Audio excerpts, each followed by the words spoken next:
Amerika yo'llari uyg'onayotgan payt Hasanboy yana yo'lga chiqadi. U bugun oddiy safar emasligini bilmasdi. Oxiri orzularim amalga oshdi.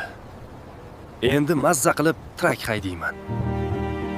Kabina ichida esa jimlik. Hasanboy rulni ushlagan, lekin oldinda uni kutayotgan narsani hali bilmasdi. Juda uzoq yurdim, uyqum kelyapti. To'xtab uxlasammikin? Ha, mayli, yana biroz yuraychi, bir gap bo'lar. Hasanboy rulda uyg'oq qolishga urinardi, lekin charchoq allaqachon g'alaba qilgan edi.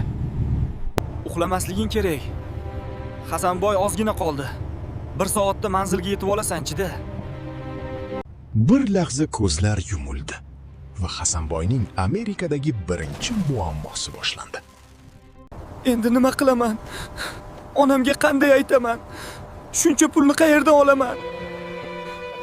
Hasanboy nima qilishni o'ylab boshi qotgan edi. Shu payt ketishidan oldingi onasini gaplarini esladi. Bolam, u yerlarda qiynalib qolsang bilasan. Tog'ayning o'g'li o'sha yerda. Undan albatta yordam so'ragin.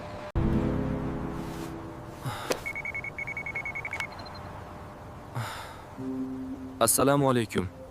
Keyingi qismda Hasanboyning taqdiri nima bo'lgani sizga qiziq bo'lsa, albatta bizga obuna bo'lishni unutmang.